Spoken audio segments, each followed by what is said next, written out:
Yo, what's up guys? It's Darsh here from The Vibration, and today I'm going to give you guys my top 5 best back to school tech. This is the second video out of the 3 that I'm going to be posting this week as consolation for me missing my video last week. So I hope you guys enjoy this video. I'll leave all the links in the description below, as well as an alternative in case it's not available in your area or if it's just too expensive, because everyone does have a budget.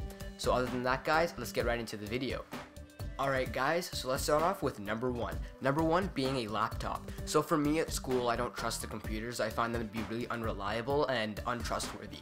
I can't save any of my documents, any of my work on there, because I'm always scared that something's going to happen to the file. Something's going to get corrupted or something. I always just know it. So I prefer and I recommend for people to have a laptop when it comes to going to school. So I personally recommend a Mac, mostly because a Mac, if you need Windows, you can boot camp it, or you can put it in a Parallels or just a virtual machine. So if you do need Windows, you can use it, as well as having Mac and it's all of their features.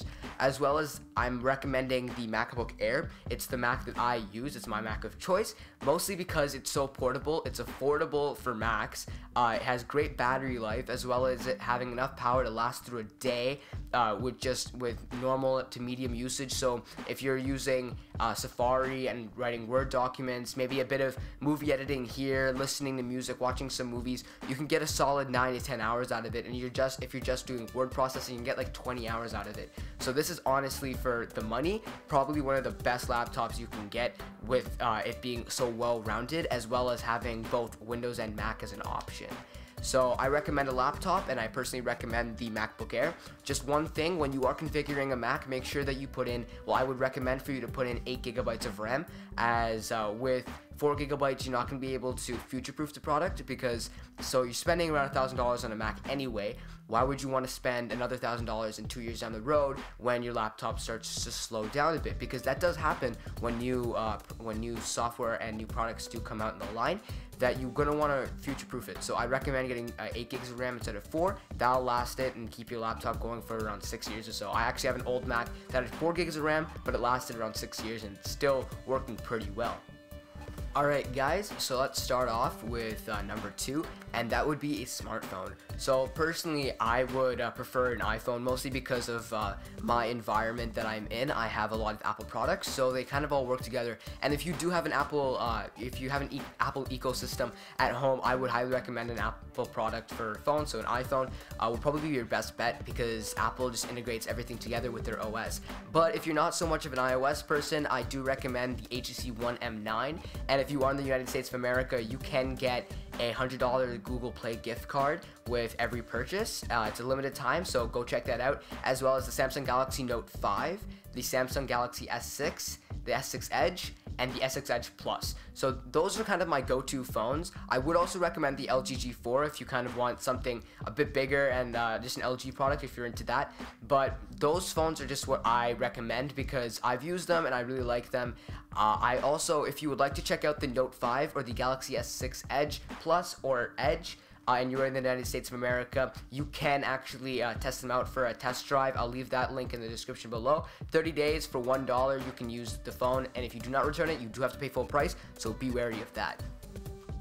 Alright guys, so number 3 being a pair of headphones. So personally with me, I have to commute about an hour to get to school every day, and when commuting I'm always bored, and I don't really like talking too much in the mornings, as I just want to sleep or relax. So what I like to do is get a pair of headphones and just go to sleep. So even though I'm like trying to fall asleep, I like to have a good quality pair of headphones. So I would recommend the Beats by Dre Solo 2, the Solo 2 or the wireless. Those are both great pair of headphones, and I love them. I've used them. I do not actually own my own pair. I've used my brother's, and they are personally just so nice to use, as well as the quality of them being so great. If you are not so much into paying $300 on a pair of headphones, I would also recommend the Urban Ears Platon. These are the headphones that I use on a daily basis, because they are so portable and compact, as well as having great build quality and having great just overall sound quality. So I would highly recommend both of those as a top choice, and I'll leave that in the description below. Alright guys, so number four is actually a smartwatch. So smartwatches are coming into play a lot more now, and a lot of people are going to get them. So if you have an Android device, I would recommend the LG G Watch R, as it is probably the best device right now on the market for smartwatches with an Android device. But I would also recommend the Moto 360. There are a couple leaks though saying that those both will be updated in the coming months, and so I would recommend, if you could hold off, you may want to hold off just to see if a new version does come out. As well as for iPhone users, I would say get the Apple Watch if you are willing to spend a lot of money. Personally, my opinion is it is very expensive, but for the functionality you get, I think it's pretty nice. I will probably be doing a review later on, so make sure you guys stay tuned for that. As well as the Pebble Time, so you guys can check out the Pebble Time. It works for both Android and iOS. I have a friend who just recently bought one, and he said he loves it. He loves its functionality. He doesn't expect too much from it, but he still loves it. He still thinks it's a really good product, and he really liked it. So make sure you guys check those 3 or 4 out, and I'll leave them in the description below again. Alright guys, so for this last one, it is a tablet. So I found that carrying a lot of books in my bag does get a bit heavy, and I also like to read quite a bit. So I like to have a Kobo or a tablet. So I would actually recommend the tablet because they do have nicer screens, as well as you're getting more for your money. You're getting more capabilities and more functionality out of it. Personally, I use a Nexus 7 2013 edition, but that is actually discontinued as of right now. So if you want a Nexus, I'd recommend the Nexus 9 because that is the only one available. And as well as recommending the Samsung Galaxy Tab. I think it's the 5th generation or the 4th generation, the 8-inch version, mostly because it's so small and compact, as well as having such great features involved with it. If you're not so much an Android person, you can go for the iPad Mini.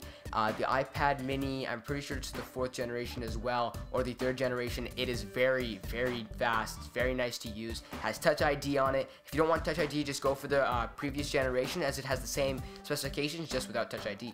I personally really like both of those products. I like the iPad Mini and the Nexus devices. So if you guys want to check those out, they'll be in the description below, like I've said around 100 times this video. Alright guys, so that's the end of this video. I hope you guys enjoyed it, and I hope you guys take into consideration these products for your 2015-2016 school year. I know for me, I have to go back to school in about 2 weeks or so, and I do not want to go. But with new technology, I'm kind of excited, and I kind of hope that you will be as well. I know in the United States of America, you guys may have already started school, and I wish you guys luck. Other than that guys, make sure you like, comment, and subscribe, and I'll see you guys in the next one.